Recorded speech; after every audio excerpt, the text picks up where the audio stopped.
So as long as we're talking about combining radicals, we might point out a mistake people sometimes make. They think the square root of a sum is equal to the sum of the square roots. And we kind of know that, well, the only way we combine these together is if they were like radicals, so these quantities inside would have to be identical. And even if they are, this square root of a sum is not the sum of the square roots. It's just something that hardly ever happens. It happens if one of these is 0, but I think that's the only, or maybe both are 0. I think that's the only way that happens. So we just can't do it. As an example of that, this is the square root of 25. That's 5. And over here, that's 3. And that's 4. So it just doesn't work out to give you the same answer. So this type of thing comes up when you use the distance formula. And so you can't just split the square root of a sum into 2 square roots. And we would guess that because we have only special ways of combining square roots together. It's unlikely these two numbers would be like, but even if they are, and you could combine them, you actually don't get that. So we'll move on to some other like radical expressions with a higher index. Here's the cube root now instead of a square root. So for cube roots, we're looking for cubes inside. So 16 is 2 to the 4th, it turns out. So that's the cube root of 2 times 2 cubed, like that. And 54 is 27 times 2.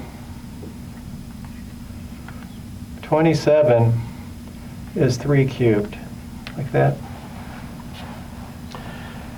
And so then we've got the cube root of something cubed. So you get 2 cube root of 2 plus 3 cube root of 2.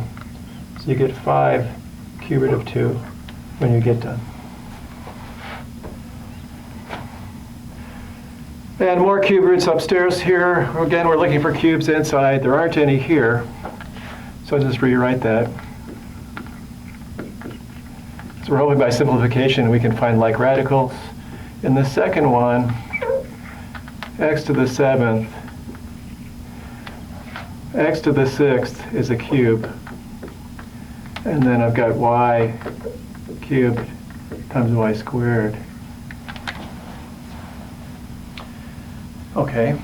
And so this one can't be simplified. Just keep writing. Okay. So that's still 7, the cube root of xy squared. And here I've got the cube root of x to the 6th. So that's x squared. And I've got the cube root of y cubed, that's y. And what's left then after these are taken out is xy squared. Okay. Well, I wrote a cube here. That's funny. Okay, here we go. So now I've got like radicals, so I just write it. 7 minus x squared y times the cube root of xy squared.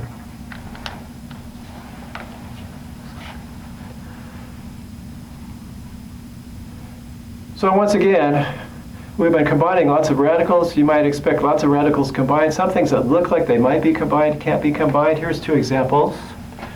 These can't be combined. They're really close to being like radicals. They've got the same radicand. They've got a radical symbol, but the index is different. It's quite difficult to rewrite something to have a different index. It is possible, but again, that's a simplifying a radical problem that'll come up later. Here, these radicals are fully simplified, and so you can't get the indices to be different. So you can combine them, so they can be combined.